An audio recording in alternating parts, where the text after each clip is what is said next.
Pozdrav svima i dobrodošli na Domovinski štit, mjesto gdje zajedno analiziramo vojne teme. Ako vam se sviđa što radimo ovdje, ostavite like, komentirajte i pretplatite se. Krenimo u današnju temu. Protupodmorničke sposobnosti MH-60R Seahawk za Hrvatsku. Za razliku od drugih vojnih tehnologija o kojima se često raspravlja u javnosti, o protupodmorničkim sposobnostima uglavnom se ne govori. Općenito, kod nas se do sada jako malo pridavalo pažnje mornarici kao jednoj od najskupljih grana koja nikako ne smije biti zanemarena.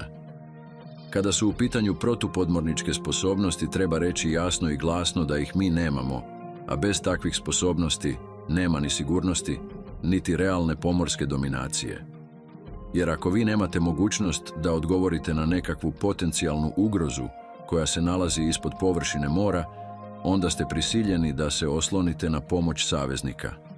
Da se podsjetimo, 22. godine zabilježena je prisutnost ruske nuklearne podmornice Severodvinsk u Jadranskom moru, točnije u blizini talijanske obale. Što bi bilo da tako neka podmornica uđe na našu stranu Jadrana? Kakav bi bio naš odgovor na to? Osim što bismo opet slušali populističke rasprave u Saboru, međusobne optužbe i poruke smirenja javnosti o tome da panici nema mjesta, naravno uz poziv saveznicima da donesu svoju tehniku, u ovom slučaju neki vojni brod, te sve to kroz nekakav paradni nastup u kojem bi se javnosti pokazivala sigurnost i obrana. Nešto poput onog trenutka kad je leteći bojler iz Ukrajine pao na Zagreb da bi se smirila javnost, NATO zrakoplovi su preletjeli nekoliko puta. Da ne bismo gledali neku reprizu u nešto drugačijem kontekstu, hrvatska vlada mora ozbiljno razmisliti o protupodmorničkim sposobnostima. S obzirom na to da je nabavka korveta složen i dugotrajan proces, prvo bi trebalo razviti protupodmorničke kapacitete, a paralelno s tim može se raditi na nabavci višenamjenskih brodova. Dobar i financijski prihvatljiv izbor za našu mornaricu svakako je MH-60 Seahawk. Općenito o ovoj platformi. MH-60R Seahawk je višenamjenski helikopter kojeg je nekad proizvodio Sikorsky Aircraft, a danas Lockheed Martin. Smatra se najnaprednijim pomorskim helikopterom na svijetu. On je nasljednik SH-60B i SH-60F u floti američke mornarice i objedinjuje mogućnosti ovih letjelica. Helikopter je opremljen za niz misija, uključujući protupodmorničko ratovanje, ASV, protupovršinsko ratovanje, ASUV, traganje i spašavanje, SAR, pomorsku vatrenu potporu, NGFS, nadzor, komunikacijski prijenos, logističku potporu i transfer osoblja, te vertikalno popunjavanje, VERTREP. Performanse. S dva snažna motora, MH-60ER postiže brzinu penjanja od 8 metara u sekundi. Njegova maksimalna brzina iznosi 267 km na sat, dok mu je krstareća brzina 168 km na sat. Helikopter je operativan dolet od 834 km, a može letjeti na visinama do 3438 metara. Težina helikoptera je približno 6895 kg, dok njegova maksimalna težina pri polijetanju dostigne 10.659 kg. Njegovi samobrtveni spremnici goriva, kapaciteta 2230 litara, omogućuju mu dugotrajne misije. Prazan helikopter teži 6895 kg, dok njegova maksimalna težina pri polijetanju iznosi 10.659 kg. Također, MH-60R nudi prostranu i ergonomsku kabinu dizajniranu za optimalnu udobnost posade i putnika. S dimenzijama od 3 metra i 20 cm u dužinu, 1 metra i 30 cm u visinu te 1 metra i 80 cm u širinu, kabina omogućuje dovoljno prostora za kretanje i obavljanje zadataka. Opremljena najsuvremenijom avionikom, kabina pruža posadi izvrstan pregled i kontrolu nad helikopterom. Svestranost ovog helikoptera ogleda se u mogućnosti prilagodbe različitim misijama.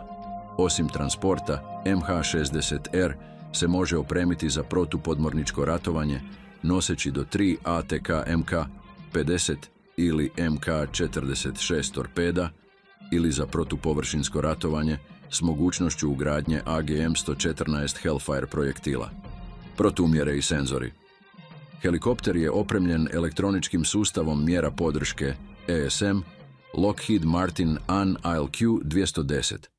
Sustavi za elektroničko ratovanje uključuju upozoravač na projektile ATK AN/AR-47, laserski sustav upozorenja, infracrveni ometač BAE Systems AAN ALQ 144 te sustav za ometanje radara i raketnih mamaca AN/ALI-39.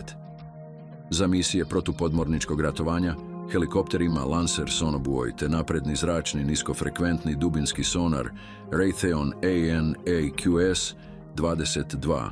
Model MH-60R opremljen je sustavom za detekciju i praćenje Raytheon AN/AS-44 koji uključuje infracrvenu komponentu FLIR i laserski daljinomjer usmjeren prema naprijed. Radar ovog helikoptera je višemodni sustav Telephonics NAPS-147 koji podržava inverznu sintetičku aperturu ISAR za snimanje, otkrivanje periskopa i praćenje malih ciljeva. Tvrtka Lockheed Martin dobila je u srpnju 2008 godina ugovor za razvoj novog radarskog sustava pod nazivom AN/APS-153 koji omogućuje automatsko otkrivanje i razlikovanje periskopa ARPDD. Navigacijski paket uključuje Northrop Grumman Litton LN-100G, Dual Embedded sustav globalnog pozicioniranja i inercijski navigacijski sustav. Telephonics Corp isporučuje sustav upravljanja komunikacijom. Helikopter je opremljen potpuno digitalnim komunikacijskim paketom Slink 16, RC-210 radijima za glasovne, UHF, VHF i satelitske komunikacije te Harris Hawklink Q-band podatkovnom vezom. Sposobnost preživljavanja. MH-60R je iznimno robustan helikopter, dizajniran da izdrži oštećenja u borbenim uvjetima. Njegova konstrukcija omogućuje mu da izdrži udarce iz vatrenog oružja, a vitalni sustavi su zaštićeni kako bi se osiguralo sigurno slijetanje i evakuacija posade. Kontrole leta imaju dvostruku redundanciju, a spremnici goriva su samo brtveni. Stajni trap je dizajniran da apsorbira energiju udara, dok su sjedala za posadu opremljena sustavima koji ograničavaju opterećenje prilikom slijetanja.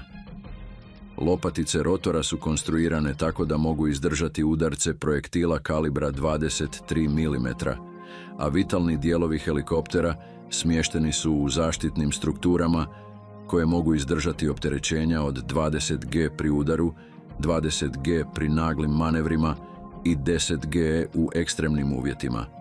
Prilika za nas. U nastojanju da zadrži tehnološku nadmoć, američka mornarica je pokrenula ambiciozan program modernizacije svoje flote letjelica. Ovaj višegodišnji projekt ima za cilj zamijeniti zastarjele helikoptere MH-60 RS Seahawk i bespilotne letjelice EMQ-8 BC Fire Scout novim, naprednijim platformama. Nova letjelica će biti opremljena najsuvremenijom tehnologijom, omogućujući joj da izvršava širok spektar misija u svim vremenskim uvjetima. Od protupodmorničkog ratovanja do izviđanja, ova svestrana platforma će pružiti mornarici značajnu prednost na modernom bojnom polju. Sredinom 30. godina ovog stoljeća očekuje se da će ova nova letjelica biti spremna za uvođenje u službu, čime će se postaviti temelji za budućnost mornaričkog zrakoplovstva. Proširenje naše flote helikoptera Black Hawk nabavkom mornaričke verzije MH-60R Seahawk predstavlja strateški potez koji bi nam osigurao da ojačamo naše sposobnosti u zaštiti mora. Takvi helikopteri bi sa svojom specijaliziranom opremom bili idealni za misije poput protupodmorničkog ratovanja i nadzora mora. S obzirom na naše postojeće iskustvo s Black Hawkom, integracija Seahawka bila bi logičan slijed. Imajući već iskustvo s platformom Sikorsky UH-60, integracija novih helikoptera u našu flotu bila bi nešto brža i lakša. Jednim dijelom koristio bi se obučeni kadar i logistički kanali. S obzirom na naše geostrateški važan položaj i razvedenu obalu, Ovi helikopteri su nužni za obavljanje širokog spektra misija, od zaštite teritorijalnih voda do potrage i spašavanja. Također, omogućili bi nam da rasteretimo postojeće Black Hawkove i optimiziramo njihovo korištenje. Jesmo li naučili neke lekcije iz prošlosti? Podsjetimo, nekadašnji ministar Ante Kotromanović je 2014. godine tijekom razgovora s američkim tadašnjim potpredsjednikom Joeom Bidenom pokrenuo inicijativu za nabavu američkih transportnih helikoptera Black Hawk za hrvatsku vojsku. Konkretno predložio je kupnju polovnih helikoptera iz Nacionalne garde Minnesota. Kasnije se razmatrala i mogućnost zamjene hrvatskih transportnih helikoptera Mi-8 MTV za Black Hawke, pri čemu bi se hrvatski helikopteri donirali Ukrajini. Ova ideja naišla je na pozitivan odgovor u Hrvatskoj, jer bi omogućila modernizaciju vojnog zrakoplovstva i smanjila ovisnost o ruskom naoružanju. Nažalost, do konačnih dogovora nije došlo. Tek nekoliko godina kasnije, Hrvatska je pokrenula konkretne korake prema nabavi ovih helikoptera, što je na kraju i realizirano donacijom 2 Black Hawka, kao i dodatnom kupovinom 2 helikoptera sa naše strane. Ideja o donaciji helikoptera Ukrajini, prvotno iznesena još 2014. godine, napokon je realizirana 2023. godine, u jeku ruske invazije. U svibnju smo započeli s isporukom 14 transportnih helikoptera, čime je Hrvatska dala jedan od najvećih pojedinačnih doprinosa Ukrajini u vidu ove vrste vojne opreme. Iako je ovo značajno smanjilo našu flotu transportnih helikoptera, radi se o letjelicama čiji je vijek trajanja bio pri kraju. Kao naknadu, Hrvatska je od Sjedinjenih Američkih Država dobila $140 milijuna, sredstva koja su uložena u nabavu 8 novih helikoptera Black Hawk, čime je kompletirana jedna eskadrila. Ovakve razmjene su od velike važnosti za modernizaciju naših oružanih snaga i smanjenje ovisnosti o zastarjeloj sovjetskoj tehnologiji. Međutim, realno smanjenje obima vojne pomoći zapadnih zemalja, posebice Sjedinjenih Američkih Država, posljedica je produljenja sukoba u Ukrajini. Veliki početni zanos doniranja vojne opreme postupno je ustupio mjestu opreznijem pristupu uzrokovanom potrebama za održavanjem vlastite vojne spremnosti i promjenama u geopolitičkoj situaciji. Odnosno, danas potencijalno možete dobiti manje sredstava i opreme za određene isporuke Ukrajini.